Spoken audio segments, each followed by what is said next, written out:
نحمده ونصلي ونسلم على رسوله الكريم اما بعد فاعوذ بالله من الشيطان الرجيم بسم الله الرحمن الرحيم ونضع الموازين القسط ليوم القيامة فلا تظلم نفس شيئا۔ پارہ نمبر 17 سورۃ الانبیاء، رکوع نمبر 4، آیات نمبر 47۔ قیامت کے احوال اور میزان عدل کا بیان ہے۔ موازین جمع ہے میزان کی، اور میزان ترازو کو کہتے ہیں۔ جمع کیا لایا اور وزن اعمال کیسی ہوگی، اس کی تفصیلات تفسیر میں۔ وَنَضَعُ الْمَوَازِينَ، اور ہم رکھیں گے ترازو، القسط انصاف کے ساتھ،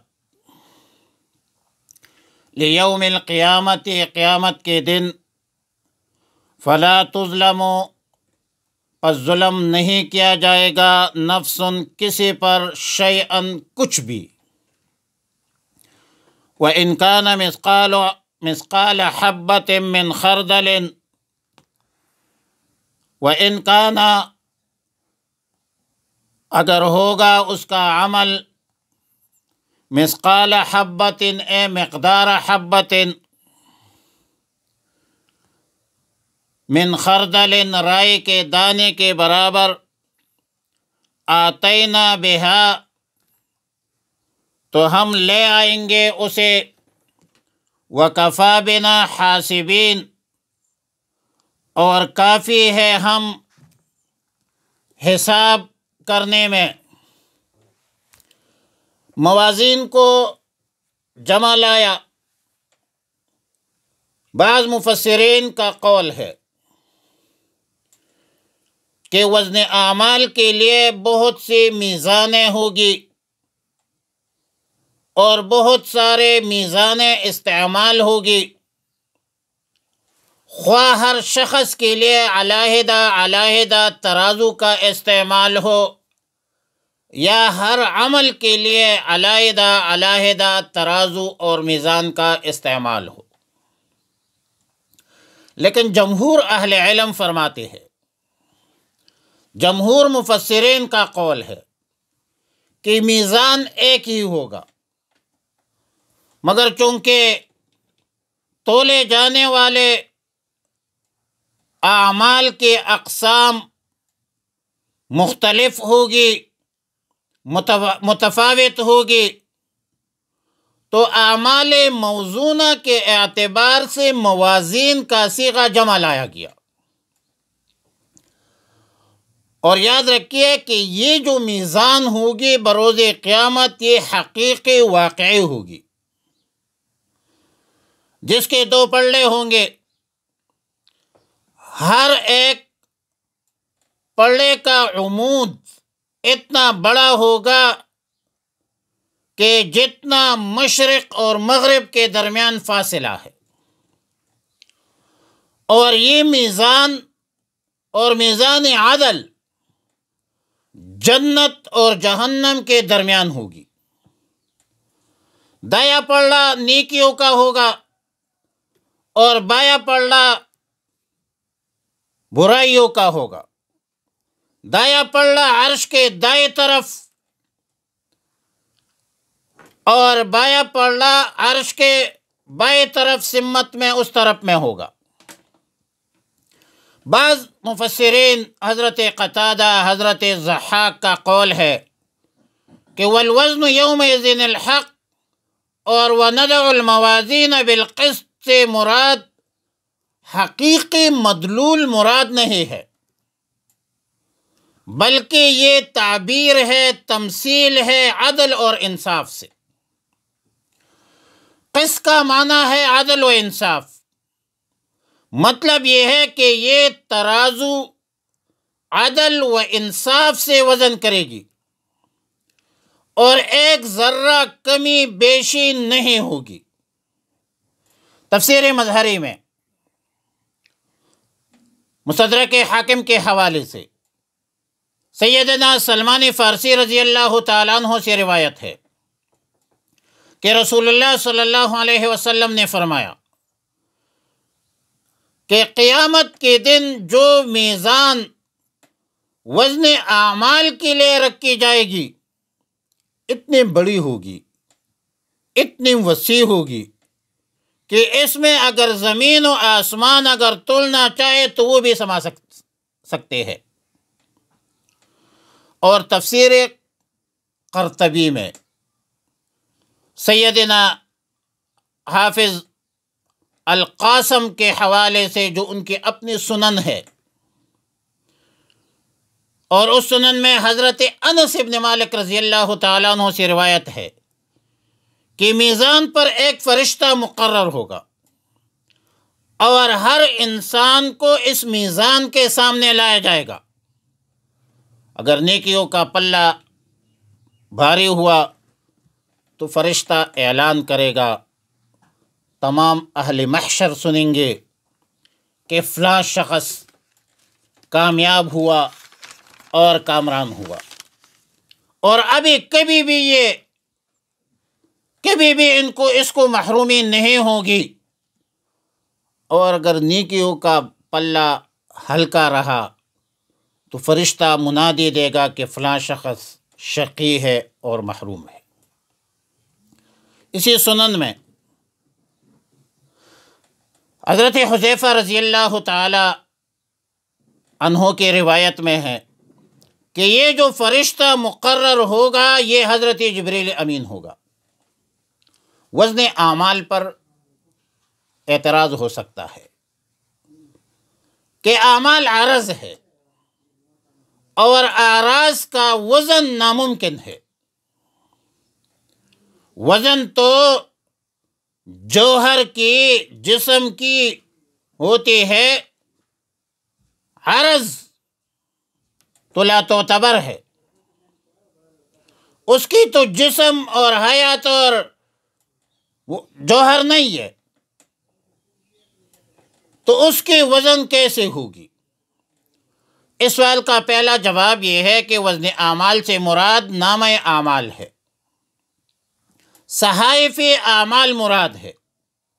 صحائف کا وزن ہوگا، نامہ اعمال ہے یا صحیفہ اعمال ہے، وہ تو اجسام ہے، اعراض نہیں ہے۔ اور یہ صحائف جو دائیں ہاتھ سے یا بائیں ہاتھ سے دی جائیں گے، جیسا کہ قرآن کریم میں ہے، فمن اوتی کتابہ بیمینہ فسوف یحاسب حسابا یسیرا۔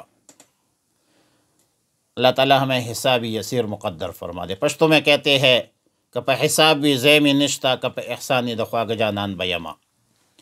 تفسیر کبیر ایک جواب دیتے ہیں کہ حسنات کو اشکال میں تبدیل کیا جائے گا۔ مثلا حسنات کو سفید اور چمکدار جواہر کی شکل میں اور سیئات کو سیاہ ترین جواہر کی شکل و صورت میں پیش کیا جائے گا، اور پھر اس جواہر کا وزن ہوگا۔ تیسرا جواب یہ ہے کہ اعمال ہی کا وزن ہوگا، بے شک اعراض ہو۔ جیسا کہ موجودہ زمانے میں سائنس نے یہ ثابت کر دیا کہ بخار کی مقدار کتنی ہے، اس کے لیے ترمامیٹر ہے۔ حرارت، برودت، گرمی، سردی کے آلات سے ثابت ہوتا ہے کہ ٹمپریچر کتنا ہے۔ گرمی سردی کی آلات معلوم کرتے ہیں کہ کتنی ڈگری پر ہے۔ تو موجودہ سائنس نے تو ثابت کر دیا کہ اعراض جو ہے اس کی بھی وزن ہو سکتی ہے۔ پھر فرمایا وَإِنْ كَانَ مِثْقَالَ حَبَّةٍ مِّنْ خَرْدَلٍ، یعنی بروز قیامت، بروز حساب، میزان اعمال کے وقت انسان کے سارے چھوٹے بڑے اچھے برے اعمال جو ہے حاضر کی جائیں گے، اور حساب اور کتاب میں وَوَجَدُوا مَا عَمِلُوا حَاضِرًا، جو کچھ عمل کیا ہے، چھوٹا ہے، بڑا ہے، اچھا ہے، برا ہے، سب موجود ہوگا، سب آپ موجود پائیں گے۔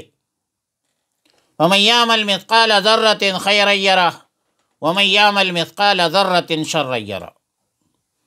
امام احمد بن حنبل رحمہ اللہ تعالی نے مسند احمد میں ام المؤمنین سیدہ عائشہ صدیقہ عفیفہ رضی اللہ تعالی عنہا سے روایت نقل کی ہے کہ ایک صحابی رسول اللہ صلی اللہ علیہ وسلم کی خدمت اقدس میں حاضر ہوا اور عرض کیا کہ یا رسول اللہ صلی اللہ علیہ وسلم، میرے چند غلام ہیں جو میرے نافرمانی کرتے ہیں، خیانت کرتے ہیں، میری باتیں جھٹلاتے ہیں، ان باتوں کی وجہ سے کبھی میں ان کو برا بھلا بھی کہتا ہوں، پٹائی بھی کرتا ہوں، تو پھر ان غلاموں کے متعلق میرا کیا ہوگا؟ رسول اللہ صلی اللہ علیہ وسلم نے فرمایا کہ ان کے حکم عدولی، خیانت، تکذیب اور نیز تمہاری پٹائی جو ہے اس کا حساب ہوگا، اور اگر تمہارا سزا ان کے جرم کے بقدر ہوئی تو معاملہ برابر ہو جائے گا، کفافاً لا علیک ولا لک، اور اگر سزا جرم سے کم ہوئی تمہارے لیے بہتر ہے، اور اگر سزا ان کے تصور سے زیادہ ہوئی تو اس زیادتی کا تم سے قصاص لیا جائے گا۔ تو وہ صحابی رسول رو پڑا، تو رسول اللہ صلی اللہ علیہ وسلم نے فرمایا کہ کیا آپ نے نہیں پڑھی ہے کہ وَنَضَعُ الْمَوَازِينَ بِالْقِسْطِ؟ تو صحابی رسول نے فرمایا کہ اے اللہ کے رسول، اس سے بہتر ہے کہ میں کچھ سمجھا ہوں، جو میں سمجھا ہوں بہتر یہ ہے کہ میں ان غلاموں کو خود سے الگ تلگ کر دوں، اور یا رسول اللہ صلی اللہ علیہ وسلم، آپ کو گواہ بناتا ہوں کہ میں ان سب کو آزاد کر دیا، میں ان سب کو آزاد کرتا ہوں، اور پھر ان سب غلاموں کو آزاد کر دیا۔ یہ جو خوف خداوندی اور خوف آخرت ہے نا، اگر یہ ہمارے سامنے آ جائے کہ میں نے اللہ کے سامنے بروز قیامت کھڑا ہونا ہے، یہ ہمارے دل و دماغ میں بیٹھ جائے، تو ہم نہ کسی پر ظلم کریں گے، نہ کسی کا حق کھائیں گے، نہ کسی کے ساتھ زیادتی کریں گے۔ افسوس کہ ہمارے دل اور دماغ میں اللہ کی خوف اور آخرت کی خوف بیٹھ جائے۔ اللہ تعالی ہمیں مقدر فرمائے۔ وآخر دعوانا الحمدللہ رب العالمین۔